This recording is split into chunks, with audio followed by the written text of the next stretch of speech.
Yo, what it do, YouTube? UFC Fight Night, Manel Kape versus Kyoji Horiguchi is this weekend, and today I'm going to give you guys my picks and predictions all the way from the prelims, all the way to the main events, and my lock of the week. Let's get into it, guys. Alright, opening the entire card. We have two debutees. I looked into both these guys' records. Shane Collins is the favorite. I don't know how I feel about Shane Collins being the favorite, honestly, because I saw the guys he was fighting. His last two fights, he fights at A1 Combat. He's a champion A1 Combat, but he knocked out some 3-9 fighter, and he's like he's like fighting those guys who aren't really like real MMA fighters yet. Like he's fighting guys who are 2-2 and 0-0 and stuff. So that's one thing. And then Otari, he already lost one of his chances. He was a DWCS guy. He fought Josias Musasa, the KO wizard or the KO king. I'm not gonna lie. If you're going to the decision with that guy, that ain't so good, Otari. He is a finisher though. He has most of his wins are by finish. I think that's both these guys are finishers. But if I'm gonna be honest, whoever wins, I think these guys, they do have the chance to be, actual prospects in the UFC, since they both have really good records. Shane Collins hasn't lost, and Otari only has one loss, since that's their UFC guy. Although Josias Musasa does suck, and he hasn't really proved that he's UFC level, he does have a loss to him. The guy did make it enough to UFC. I'm pretty sure it was a war, because he went off a split, if I remember correctly, yeah? So yeah, I'm gonna go with, I gotta go with the safe pick. I gotta go with Shane. I'm gonna go with Shane Collins. Give me Shane Collins' decision, honestly. Yeah, give me Shane Collins' decision. On to the next one. We have Karol Rosa versus Launa Santos. I'm not gonna lie. This fight was hard for me to pick. Karol Rosa, she does have wins over like Yana Santos, and she does fight really good fighters. Although she does lose, she has fought Norma Dumont, Irene Aldana, Eileen Perez. So, yeah, and this girl has a win over Jocelyn Edwards. So that's kind of something that's, yeah. And then she beat Nora Cornell. And Luana Santos, she doesn't really have those wins where it's like, is she really a prospect? I know she was good until she lost to King Casey O'Neill, but Casey O'Neill is a crazy prospect, honestly. I think if Casey O'Neill fought a lot more, we would see a lot more of her like arsenal and everything, because she knocked the fuck out of Gabriela Fernandez. Like, she melted that girl, dude. And she took Luana Santos to the decision. I'm pretty sure Luana Santos took it on short notice. One of them took it on short notice, and it was just a brutal fight for Luana Santos. Like, Luana Santos was getting beat up in that fight. She got brutalized in that fight. Yeah, and she came back. She's on a 2-fight win streak now. Karol Rosa's on a 1-fight win streak. Or I'm pretty sure she's on a 1-fight. Yeah, she's on a 1-fight. She had lost to Eileen better. She got laid on. So what it looks like, honestly, is if you have grappling, you can beat Karol Rosa. Karol Rosa wasn't that war though. On that Colby card a long time ago, like in 2022, she did go to a war. I'm pretty sure it was with Irene Aldana. She went to a war on that one card. She had like her face was bloodied up, so she's like, she could get scrappy, because she has never been knocked out. She's only been subbed only a couple times, so that's one thing. And yeah, well, honestly, I'm gonna go with my pick. I'm gonna go with Luana Santos. I think Luana Santos could take this fairly easy. I think Luana Santos has this in the bag, where it's like they're giving you a vet, but it's a vet where it's like, okay, like it's like when the casuals start checking a record, like, oh, she has a win over Karol Rosa. All right, that's not bad. Like, this girl could be something. So I'm gonna go with Luana Santos. Yeah, I'm gonna give me Luana Santos' decision. I don't think she's gonna finish Karol Rosa, because Karol Rosa's rarely finished, and like Norma Dumont and these girls haven't finished Karol Rosa, so she's not like a girl where it's like, oh, like, Karol Rosa, if she gets in trouble, she's just gonna cower away. Like, she goes to war in a lot of these fights. So yeah, give me Luana Santos decision. On to the next one, we have Leon Shahbazyan versus Levan Chokheli. I don't know how you say his name, but I'm pretty sure that's how you say it. Not gonna lie. I'm pretty sure a lot of people are picking Leon. We ain't going for Leon, brother. I'm pretty sure it's Edmund's brother. I'm not a fan of Edmund Shahbazyan. I don't think Leon's even as good as his brother. He fights for a pretty good promotion. He fights on Tough Enough. He's debutee also. He comes from Tough Enough, but one thing that did bother me when I was watching him is he got knocked up by Ryan Loder in 2023. He got brutalized, TKO'd by Ryan Loder. So I was like, I don't know how to feel about that. And all of his losses are by knockout. He's been knocked out. He got knocked out by Gabe Green. He got knocked out by Phil Rowe. He got knocked out by Moses Marietta. And he got knocked out by Ryan Loder. I don't know how I feel about this guy getting knocked out by Ryan Loder, because Ryan Loder, he is probably one of the easiest fights in the UFC right now. And he's a tough winner. And that tough really has no respect at all. You have guys from that tough getting... Nathan Fletcher was getting beat up by Rinya Nakamura and got body shot. TKO'd. Nathan Fletcher got demoralized by Kalen Loughran, and Kalen Loughran got cut. Ryan Loder just gets knocked out in every fight.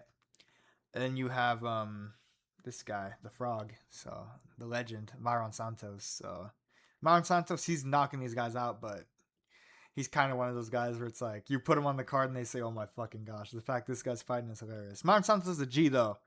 So yeah, and that tough really has no respect. And they have Robert Valentin talking about, I do this for the blood. But Rob Valentin's a G. I really liked his last press conference where he was talking, his last post-fight interview where he won. He was talking about his mom dying everything. So, not dying everything, but passing away, you know? So, yeah, but, I mean, if you're getting knocked out by Ryan Loder, that's not really anything. But, on the other hand, Levi was knocked out of Bellator in the first round. You know, it's one of those where it's like, geez, dude, does it get any better? I don't know. The fact he's a minus 350 just shows, you know. He is a fucking killer though. He will kill these guys. He has 11 knockouts. He's fucking brutal. I did see this guy does. He's brutal when you watch him fight. He's really good though. He does have really good hands and everything. So yeah, I'm gonna go Levi though. I'm gonna take the Levi. I don't know if anybody's taken Leon Shahbazyan, because I haven't been myself since Taporia got lost to Justin Gaethje, so I haven't been myself. So I haven't really been checking MMA Twitter or looking at MMA for a while. It's been a rough week for me on that Taporia loss. So yeah, but no, give me Leon round 2 knockout. I think he can wither Leon and just kill him in that second round. It's gonna be one of those gassing out moments. Gonna be ripping this kid's body, yeah. So yeah, give me Levi round 2 knockout. Lock it in, boys. We're on to the bangers, bro. We've got brother Gaston and cousin Michael Aswell Jr. These guys are brutal. Dude, Gaston, I see a little bit of you in him, Gaston. I see a little bit of you in him. You look like him, Gaston. That's one of the reasons why I'm a fan of Gaston. I've been from Gaston since he got knocked out brutally by Marcus McGee, and they were saying Ilia Topuria got fraud checked. Yeah, but he is a pretty good guy. He beat up on Cortavius Romas. He's 2-2 in the UFC. He did get killed by Quan Lee, sadly. That was brutal, but he does have nice hands. This is going to be a really good... These odds, don't fall for these odds, guys. I promise you, Michael Aswell is probably going to win. I have Michael Aswell winning, but he is no minus 450. Gaston has hands. Gaston, the only reason why he loses these fights is because they mixed martial arts. Gaston, he kind of doesn't... he does have a hard time if you do mixed martial arts, though, because Quan Lee was kind of getting popped on the feet, and he started wrestling Gaston, and Gaston just got brutalized on that RNC.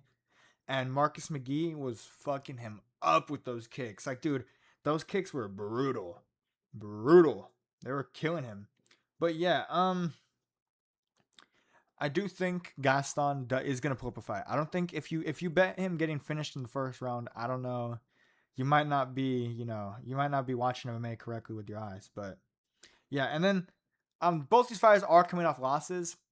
But Michael Aswell, I think he got robbed by Luke Riley. I think that card could have won anywhere. That fight could have gone anywhere. That fight could have gone to either side. I don't know.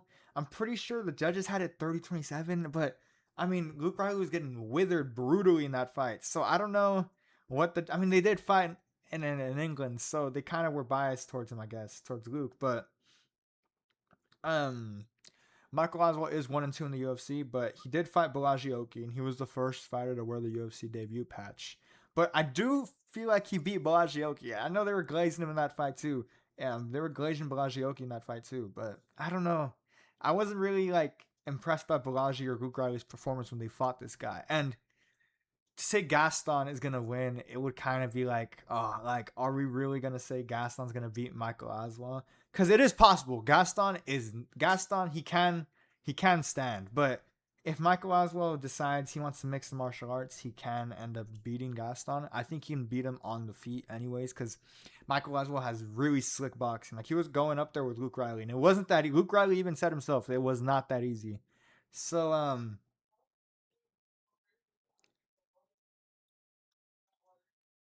give me Give me Michael Aswell round two knockout. Honestly, give me round two knockout Michael Aswell. On to the next one. We have Allan Nascimento Puro Oso versus Mitch Raposo. Dude, I'm not gonna fucking lie. If anybody is telling you Mitch Raposo is gonna beat Allan Nascimento, they are full of shit. Dude, the fact Allan Nascimento is not like a minus 1,000 favorite is just hilarious. Allan Nascimento is a really high level fighter. He just rarely fights, honestly. He went from fighting like once every year to actually being active though. He did kill Cody Durden and he did kill Jafel Fiallo. Dude, he ended Jafel Fiallo's career, honestly, because Jafel Fiallo has never been the same. Jafel Fiallo lost to Cody Durden, and if you're losing to Cody Durden, that ain't a good look for you. I ain't gonna lie, man. So give me a. This is Mitch Raposo. I mean, they got kind of glaze him. I don't know why. Every time he fights, the commentators for some reason have like this like fantasy with Mitch Raposo that he's like really good. Like they're always talking about, oh bro, Mitch Raposo's from Jersey and he's really nasty. He's super young. He's really nasty. And it's like, dude, this guy has fought on every pay-per-view. So you have Joe Rogan screaming in your ear about, oh my gosh, he's so good. He's so good. And you have DC saying, I saw Mitch. Mitch was wrestling and he was super good. So it's like, dude, the commentary is always biased when it comes to Mitch Raposo. But in that Tumor fight, he was terrible. It was like, what are we doing? And I know both of his losses are by split, but it's kind of like Mitch Raposo, he's kind of doing enough to win some of these rounds to the judges. But when you're watching, it's like, dude, how the fuck is this guy going to split? Like, like he's landing some of those shots and he's throwing those leg kicks and he's kind of keeping him off balance. And then it's like, you can see how he's winning some of these like scorecards, but it's like he's not winning at all. And he's not doing enough to where it's like he's gonna win. And he's not really impressive. Although he is young though, he's not really impressive. And honestly, Azat Maxim is known for brutally gassing. So if you're counting that guy, I guess, as like an opponent where he's so worthy of being like a win, it's like, yeah, it's so much. Yeah, Azat Maxim could have been a good fighter, but he just didn't have it in him. I'm not gonna lie. So honestly, give me Allan. It was hard for me to come to this. I'm gonna have to go Allan Nascimento decision. It could be a sub though, but I'm gonna go Allan Nascimento decision. On to the next one, we have Bia Mesquita versus Melissa Mullins. I think this is a fight where it's like, all right, what are we doing, But Melissa Mullins, dude, people counter out a little bit too much. I don't know why she's so much of a favorite, but Bia Mesquita is pretty nasty though. So yeah, I'm not gonna lie, this is gonna be pretty easy. But in some of these, in women's MMA, you don't know how it's gonna play out, because at the end of the day, these girls, there's like, it's not like with guys where it's kind of like they're they're so big, or it's like the reason why they lose is because the other guy has more power. It's mostly when women prospects, not she's not a prospect obviously because she's like already ranked, but when like you fight these girls who are like supposed to like born to be stars, and they fight one of those girls who just kind of like they're like boxy and they don't like they have the I don't give a fuck gimmick. These girls kind of get bullied, and we see that a lot. We see that happen a lot in MMA, and it's pretty common in the UFC. But I don't know about Melissa Mullins. I think Melissa Mullins she doesn't have it honestly. But give me BM Mesquita. Give me BM Mesquita sub round two. I think she can take it. I think Melissa Mullins can hang in there till a round two and take it. Not take it, but she can prove some of those people wrong who doubted her, saying she was gonna get finished in the first. So yeah, give me BM Mesquita round two sub. On to the people's main event. Andre Lima versus Kevin Borjas. This is a fight that I'm really excited for. This is actually the people's co-main event. Andre Lima is a prospect that I've been propping for a while, and he doesn't fight that much, but he did get that brutal sub over Daniel Barras, and he fought Igor Severino. Igor Severino's Octagon champ, but honestly, Andre Lima, he wasn't looking as good as he does against these other guys when he was fighting Igor Severino. Igor Severino was bringing it to him. You know who also brings it to? Kevin El Gallo Negro Borjas. Kevin Borjas, bro, that guy is not good. That guy rocked Joshua Van. He was going toe to toe with Sumardaji. He beat Ronaldo Rodriguez. He got fucked up by Alessandro Costa, but he hangs in there. And he dropped Imanol Rodriguez limp. Imanol is a guy, dude. Imanol, I think in a couple of years we can see him fighting for a title. That's how high I am on Imanol, and he dropped Imanol. He fights these guys. It's like, okay, you want to know if you really have it? Give him Kevin Borjas. Let's throw Kevin at him, and let's see what Kevin does. And if Kevin brings it to you and you crumble, say goodbye to your career, bro. Ronaldo Rodriguez, since losing to Kevin Borjas, was never the same.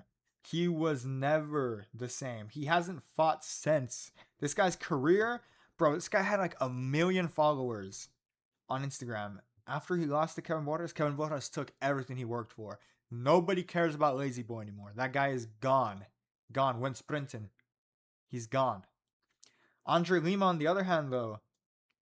Andre Lima, he doesn't put it on these guys. A lot of his wins in the UFC are by decision. But he was fighting guys who, they're kind of hard to finish. Felipe dos Santos is hard to finish. Felipe dos Santos is one of those other guys. Hey, throw him in there with Felipe. Let's see how he does. Felipe dos Santos fought Loner Kavanaugh. Arguably got robbed, too. I don't know what the judges were watching in that fight. They were pigging out over, oh my gosh, Loner's ground and pound is so nasty. It's so nasty. Dude, Loner Kavanaugh was bloodied up while this guy was throwing elbows off his back. No. He fucked up. He got fucked up by Manel Kape. He beat Victor Tamirano. And he lost to Andre Lima. And then now he's cut. And he's kind of fighting on the regional scene. He's working his way back to the UFC. And I think we can see him, honestly, back in the UFC in like a year or two. I think they threw him in there very young. I know he stepped in against Manel Kape. It was fucking crazy when he stepped in. I'm pretty sure he was only like 21 at the time. It was insane when they called him up. People were calling him like Charles Oliveira's teammate and everything. So it was kind of crazy. But I think you could say Kevin could win this. But Andre Lima is a prospect. He is my prospect. I really am I just hope that he makes top 15. That's the thing that I'm going for Andre Lima. But this is the year of the dog, and I really am a big fan of Andre Lima. I'm a really big fan of Mascote. But I'm a really big fan of Kevin Borjas. This could go into a toss-up, dude. Like, this is one fight. There's another couple fights on this card where I'm like, dude, I don't know what could happen. I just don't know with this fights. But honestly, I already have my pick made. I'm gonna go Andre Lima round 2 knockout. I think you can take it to him into TKO because Kevin Borjas, he kind of gasses. He kind of gets like that. Like, he starts having a heart attack in the cage. Like, kind of cardio. because he keeps a very high pace. But if you crumble towards that high pace, you pay the price. But give me Andre Lima round 2 TKO. I think he can gas this kid, or he'll probably take him to decision. I don't know. Probably take him to decision off of leg kicks and circling around, because that's kind of what Andre Lima's whole thing is. But yeah, give me Andre Lima round 2 TKO. I think you can TKO Kevin. On to the main card, another people's fight. Vinicius Lockdog Oliveira coming back over an embarrassing loss in his bantamweight career, because he moved up. He moved up after losing brutally to Mario Bautista. He said he couldn't make the weight. They gave him Giga. Giga pulled out. Now Andre Fili stepping in. Honestly, I think Andre, I don't know why you would take this fight, dude. Because honestly, Andre, he kind of has that build where it's like he'll get bullied, but he has a pop. And I think, honestly, Vinicius Oliveira needs to be cautious of that pop that this kid has, because if he catches you, he could put you out. Do I think he's going to put Vinicius Oliveira out? No. But Andre Fili does have very crisp boxing. Like, this is one of those fights, honestly, where you could see Andre Fili put on a vintage boxing performance and just put it on him for 15 minutes straight. And you see Vinicius Oliveira kind of slugging it out and just being a blob. But Vinicius Oliveira does have that bully fighting style where it's like, okay, he's going to bring it to you. Like, dude, he was beating up these guys at bantamweight, and he fought Mario Bautista, a guy that knew how to mix martial arts. So, it's very hard for me to pick, but I think the common pick is honestly going to be Vinicius Oliveira for me. I'm going to go Vinicius Oliveira round 3 knockout. Give me round 3 Vinny. I think Vinicius Lockdog could take it to him in round 3. I think that bully, that I'm going to walk through your punches and I'm going to be pushing you to the cage and I'm going to be pounding it on you, it's going to work. But honestly, I don't know, because, dude, Andre Fili is taller than him. Andre Fili has longer reach than him. The guys that Vinicius Oliveira were bullying, they kind of were the same height as him, So it's kind of a hard fight for me to pick. But I'm going to keep it at Vinicius Oliveira just because Andre Fili pulled up on short notice. I think if Andre Fili gets a full camp on this, he had a chance to win by decision. But I think Vinicius Oliveira is going to be really massive against Andre Fili. He's going to look like how he always does, and he's going to put it on Andre. So give me Vinicius Oliveira round 3 knockout. Lock it in. On to the next fight. Oh man, this is a fight that I am excited for. I am excited. Oh, you guys think, oh, he's excited because he's looking at the guy who's the undefeated fighter with a bunch of knockouts and a bunch of subs, and he's never taken a fight decision. Fuck no, dude. I'm here for the gun. Melsik Baghdasaryan, the Armenian gangster. Dude, people forget Melsik was putting it on Gene, and then he started getting a little bit too careless and he got caught. But honestly, Melsik has the bag to beat this kid. Murtazali Magomedov. Dude, this guy, I promise you, this guy is not as good as people claim he is. I think Melsik could bring it to him. And, it's kind of like Murtazali, he ain't no bum because he has those finishes. But Melsik's a guy that I'm a fan of Melsik. I'm going to pick him no matter what. And I think there's a reason why the favorites he's not that much of a favorite. He's only a minus 315. And it's not that crazy because people think Melsik's a bum. Dude, Melsik only has 3 losses. He only has 3 losses. And those guys he lost to, they were good. They were good at the time. Josh Kulba was good at one point. But Gene Silva, a loss to Gene Silva being your last fight isn't so bad. Although he got knocked out in 1 round, he was putting it on Gene. So I'm gonna go for Melsik though. I'm gonna say give me Melsik. The thing is, Melsik's very emotional. I mean, very, very, very emotional. Like, he is a little bit too emotional where he can start swinging and banging and he can get caught. But I think if he can keep his composure and use that kickboxing that he has, because he's a very nice kickboxer. We saw him beating up Gene Silva. He was beating him up for a bit. Melsik's nasty, dude. Melsik has very underrated kickboxing. He could be a prospect, but the guy doesn't fight, and he doesn't. It seems like he doesn't care when he fights. So give me Melsik though. I got Melsik round 2 TKO. I think he can put it on. I think he could catch Murtazali with one of those kicks and just put it on him. I think he could knock him out. Honestly, like I think he could catch him off a kick or a lightning cross, or he could destroy him for 15 minutes. That's why, dude. Because Murtazali doesn't have that. I've seen some of his fights. He's not that good. He's kind of, if you push him towards the later, you get it to him. Like he'll start. That's when you start seeing him shoot on you. And if you can get past him, start shooting on you when he's gassed, you're gonna beat him. You can start hitting those knees to the body coming off the clinch. It's gonna be brutal for him. I think a lot of these guys that come in undefeated, they just aren't like that. That's why I don't believe in a lot of these guys who come in their prospects and they're so good. Like they're not. Like I've already said this so much times, but I know he's from Kyrgyzstan, and it's like, oh, he's so cool, and yeah, he's like a badass because he's undefeated. He's like the Russian, like he's not the Russian, but they're like the super soldier, the Terminator, and it's like, dude, I just don't believe in whenever those guys, because a lot of the guys they fight just aren't that good. So it's like, it's kind of it's not a toss up. Like Murtazali can win, he can win very easily, but do I think he can win easily? No, I don't think he can. I don't think this is an easy matchup. The UFC's probably giving it to him because they're saying, okay, Melsik's easy. He's coming off a knockout. He's lost. It's whatever. Dude, I think honestly, I think Melsik could melt Murtazali. I think he could hit those body kicks on Murtazali. He could start taking away those legs, and he can start going up high, and he'll take it to Murtazali, and Murtazali could quit. So give me Melsik round 2 TKO, man. This is a toss-up pick. People are gonna hate on, but it's whatever, dude. It's whatever. These are my picks. If you don't like my fucking picks, whatever. Melsik Baghdasaryan, round 2 knockout. Give it to me. Feed it to me. I want it. I'm hungry. This is my main event. Hyder, the fighter Amil, versus Christian C-Rod Rodriguez.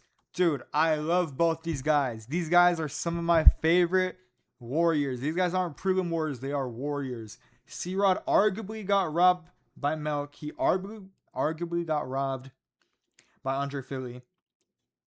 Impressive win over Austin Bashi.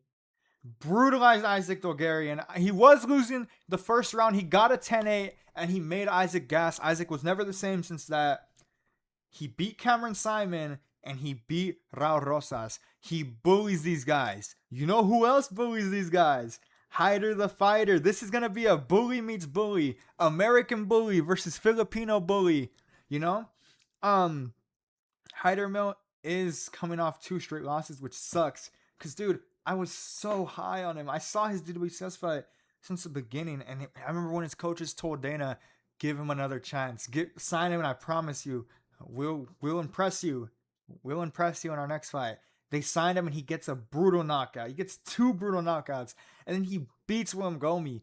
But then he gets knocked down 26 seconds to Jose Delgado, and Jose Delgado took everything that he worked for. And he fights Jamal Emmers, and he loses brutally off the wrestling. It's like, oh man, what are we doing? Like, are you serious? Like, dude, you have so much potential. Why can't you just pull off a sweep or do something? Like, you're just laying on your back to Jamal Emmers. Like, this guy was getting Jamal Emmers was a crafty vet on this kid, and it was so brutal to watch because, dude, Hyder Mill has so much potential. He's coming from the Philippines, and he's killing these guys. He's brutalizing them, and he's just going out like this. Same thing with C-Rod. Dude, C-Rod was bullying all these prospects. He took Raul Rosas' soul. He took Cameron Simon was never the same. Isaac Dogarian was never the same. And then he gets subbed by Julian Rosa, and it's like, oh my gosh, dude. They gave you Julian Rosa, Juicy J, and you get guillotined by him in a round. And then he fights Austin Vashi, and he brutalizes another undefeated prospect. And then he fights Marcos Acosta, and he takes it to decision, leaves it in the judge's hands, and he loses. And it's like, dude, he has so much potential, and it's just one of those guys where it's like, dude, do you realize how good you are? Like, dude, C-Rod, he has very high level kickboxing, boxing, very high level wrestling, and very high level grappling. He's obviously strong in the clinch because he bullies these guys every time he fights them. He has good kickboxing. He has good wrestling. He out-wrestled Raul Rosas. He out-wrestled Isaac Dogarian in the later rounds. You know? And it's like, dude, what are we doing? Like, are we serious? And he loses to Andre Fili off a split, and it's like, dude, Andre Fili, like, that was a fight that they give you, and it's like, all right, this guy's, he lost a fight. He lost to prospect. Let's give him an old guy. Let's give him someone where he'll work his way up there and he'll win. And he didn't. He lost. So it's like, oh, you know. But honestly, I think Amil has the power to put him out. But if C-Rod decides to wrestle this, to take it, it's gonna be a long night for Hyder. You know. So give me Amil round 3 knockout though. I think he could take it. I think he could survive and just take it and knock him on the 3rd. On to the next one, the co-main event. We've got Allan, the Hulk Cutelaba versus Navajo Stirling. Allan Cutelaba is the prospect. He seems like the prospect killer right now. He seems like he kills these guys, but we aren't falling for that. He went to split with Ivan. He subbed Evo, and it's so sad when he subbed Evo. It was so sad because Evo was a prospect. He was that Turkish guy that you were like, dude, he's so good, but man, he doesn't. I don't think Allan colors himself green anymore, which sucks. But he is coming off a win against Umar Sai, so yeah. And Navajo Stirling, on the other hand, he's another guy that I've been looking forward to. All of his wins are by decision on the UFC, but he did knock out Bruno Lopez, and that was kind of a pity win, a pity KO that they gave him because Bruno Lopez is kind of hanging in there, you know. So yeah, but Navajo Stirling is a CKB boxer, so expect him to circle out and kick and do everything, and Allan's gonna march forward on him, and I think Allan could melt Navajo, but I don't know. I don't think so. I just don't think it'll happen. Give me Navajo. Decision. I think Navajo could take it to decision. I know it's gonna be bright. The lights might be too bright for him, but I think he can take it to decision, man. On to the main event of the evening. I'm tired, boss. I'm tired of getting. I think I'm like on a 5-fight losing streak in main events. I think Manel Kape. This is a rematch. Manel Kape lost the first. Honestly, I think Manel Kape has too much for Kyoji. He didn't look that good against the Prince of Egypt, you know, and it was like, when he beat Amir Albazi, it's like, dude, Amir Albazi hasn't been the same since that brutal neck injury. And he beat Tagir on Bekov, and Tagir isn't that good. He brutalized Tagir, though. That was like a horrible fight. Like, that was like he hit that high kick on Tagir, and it was like, fuck, dude, that was a brutal fight. I do believe Kyoji could be like, he doesn't have the potential to be a champ, but he does have the potential to be a top 3. I think you could give Joshua Van a hard fight, but you know who is the true hardest fights in flyweight division? Manel Kape. I think Manel Kape is a guy you don't want to mess with. I think Manel Kape, dude, I think honestly, he's super fast. This is going to be a really fast-paced main event, and I can't wait. Honestly, I can't wait. There's so much that we can see in these two guys, and I can't wait. Manel Kape has really good kickboxing. Kyoji does too. Kyoji has really good grappling too, though. Manel Kape, he's lost a lot of his fights off the wrestling. So, man, it's going to be hard. But he did come off of a brutal knockout to Brian Royval, and he's really fast. I think he could take it to Kyoji, bro. I'm not going to lie. I think he could take it to Kyoji. Enough said. Give me Manel Kape, round 2 knockout. I think he melts Kyoji. I think he's going to be too quick for him this time. I don't think he's going to be able to get subbed by Kyoji. I think Kyoji's going to be going in there with the, okay, I subbed this guy the first time. Let's try it again. And I think he's going to be very, very, very surprised of how UFC level turns what it turns you into. Because Manel Kape is a different beast from what he was in Ryzen in like 2018. So anyways, give me round 2, Manel Kape knockout. On to my lock of the weeks. I'm going to give you guys the one lock that you need. Michael Aswell to win by anything. That's final, guys. I hope you guys enjoyed my picks and my predictions. Let me know what you guys think in the comments. I'll see you guys in the next one. Peace.